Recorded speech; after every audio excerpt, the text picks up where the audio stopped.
أساس الطاولة بالجزائر وكل التغميس مثل خبزنا ما بيكمل بدونه. اسمه بيختلف حسب الولايات. المطلوع الجزائري وصفة بتعقد. جيبوا كوب ونص مي دافي وضيفوا عليهم ملعقة سكر وخميرة وخليهم يتفاعلوا، وعلى جنب بتحطوا كوبايتين ونص سميد دقيق وما تنسوا الملح، وبعد ربع ساعة بتزيدوا الخليط على السميدات وبتبلشوا تخلطوا. وفي اللي بيخلطها بالطحين أو بيعمل الاثنين سوا.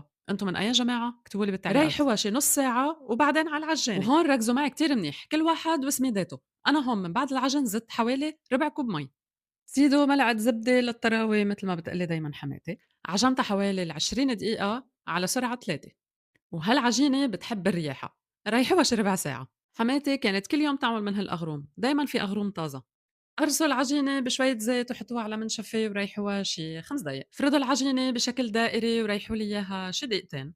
بنعرف إنه العجينة زبطت من الهواء الموجود فيها. قولوا لي أنتو شو السر لحتى تعرفوا؟ وبطواية حامية نزلوها وسووا لي إياها من الجهتين، واشتغلوا لي فيها برواق لحتى ما تلطع العجينة. شكشكوا لي إياها بعود خشب. هالخبز له عندي كتير ذكريات، حماتي بتشتغل فيه على الطابونة على الغاز. قولوا لي شو بتسموا هالخبز عندكم؟ عند الشوية بسموه الأغروم. حاولوا قد ما فيكم تحمروه من كل الجهات. أنا هون عم بشتغل على الكهرباء بتيجي شوي أصعب من الغاز. وهي النتيجة، خبز كتير طري خرج شطاطح والطواجن. وهلا قولوا لي حتشجعوا تساووها؟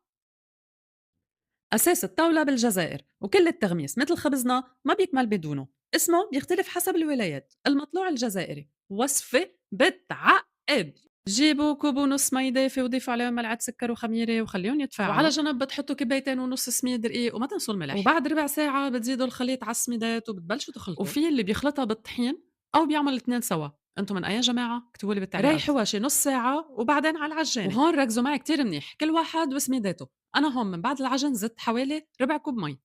زيدوا ملعقة زبدة للطراوة مثل ما بتقلي دايما حماتي. عجنتها حوالي 20 دقيقة على سرعة 3. وهالعجينة بتحب الرياحة.